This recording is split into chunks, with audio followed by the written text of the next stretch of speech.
Hello, parents of social studies periods 2 and 3. My name is Adam Oliver. I'm your child's social studies teacher. I apologize for not being available on open house night last week. We had an away football game, and unfortunately, the game was delayed starting by a half hour due to traffic and a busing situation. So I got back as quickly as I could and therefore missed your class period. And again, I'm sincerely apologetic about missing that class. I'm going to show you the same information that I showed my other class periods that evening. And actually, you get the video and a digital copy of that meeting. And I will actually go into more detail in this video.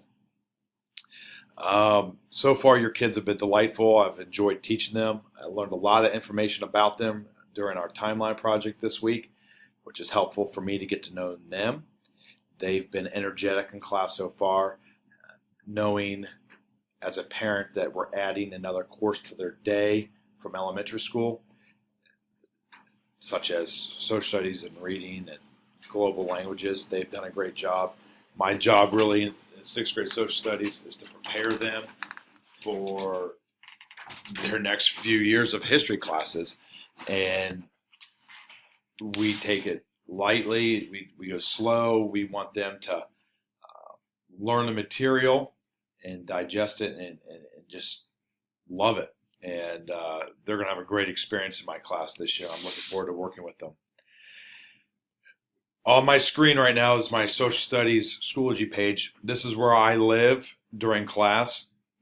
All assignments will be assigned here, along with all the Google documents that I hand out to the kids will be posted here as well. I don't use Google Classroom or anything like that because I don't believe in the kids knowing multiple platforms for one class. It's hard enough to navigate the school day, but let alone 5 different places that a teacher posts stuff. So I'm going to try to stay here as much as possible. On my screen, you're going to see a few more things than what they see right now because I have all my folders unpublished. The first week of school, they completed this SLO assignment right here. That is not for a grade. That's just to give me a baseline of what they know and don't know. And I don't expect them to know much of anything just because it's the first time taking a history course. The folders are kind of set up of what we're going to study this year. Right now, we just finished timelines. Our next unit is going to be geography. We'll move into the Middle East and talk about Mesopotamia, followed by ancient Egypt.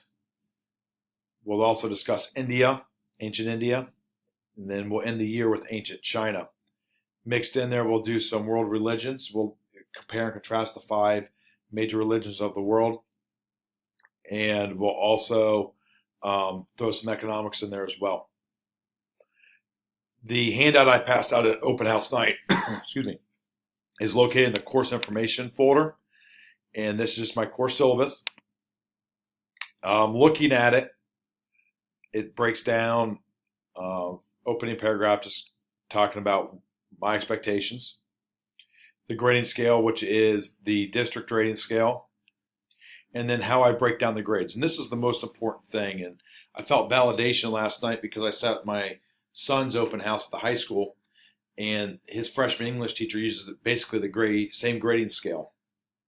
So I felt good knowing that we're doing the right thing for kids. The performance grades at the first one, category 1, this is going to account for 65% of their overall grade. This is the most important grades that they will receive. These are the assessments, the projects, and some in-class assignments. This is what they know. And I don't want them to be penalized for stuff they don't know leading up to things. This is going to show me that they've mastered the material. And I can link those to the state standards. The practice scores are things that we are just learning. And I don't want them to be penalized for not knowing it, but I do want to hold them accountable for the work. And those grades will account for 25% of the grade. I know on my sheet right now it says 15%. That's inaccurate. I'll have to change that. And then the student skill points, those will account for 10% of their overall grades. You might have seen those posted the first week of school. Those are the 45 points that were in the grade book. I give those to the kids automatically. Those are those points are a daily point, one per day. They're either going to keep it or they're going to lose it. If the kids come to class prepared with all their materials, are respectful in my class, and turn their work in on time, they will keep it.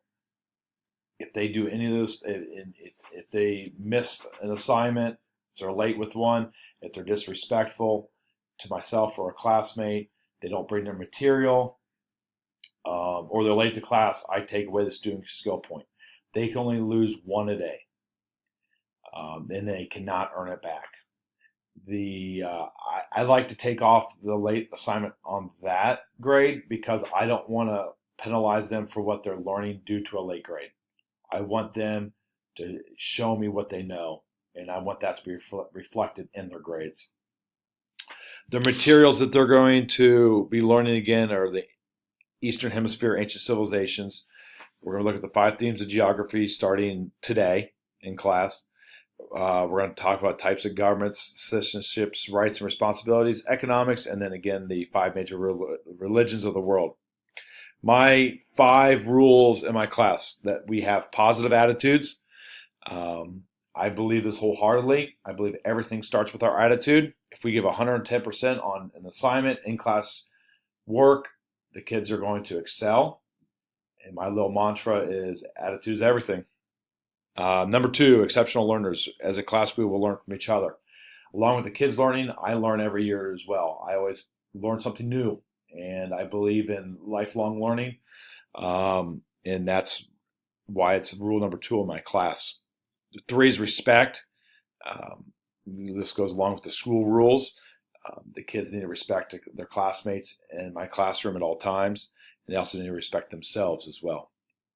4 is to complete their homework on time or any work on time. And then 5 is to raise their hand. If the kids have a question, comment, or concern, they need to raise their hand so that way I can address questions or concerns at that point. In my class, they need to keep a history binder. As we have gone digital, there's been less and less in there, but still they need a place to keep any loose leaf papers I hand out in class. Also, they need to have their notebook paper in there as well. We also have a history composition notebook, and I call that the little history notebook. That is going to be basically our portfolio by the end of the year, showing all our knowledge and what we've learned. In my last statement there is extra credit is rarely available, if at all. I think last year I gave 1 extra credit assignment. If the kids stay on top of their work, they do what they're supposed to do, they're going to do fine. They're going to exceed and learn and have good grades. That's why I believe not giving extra credit. So I just want to address that up front. And then my contact information is there as well.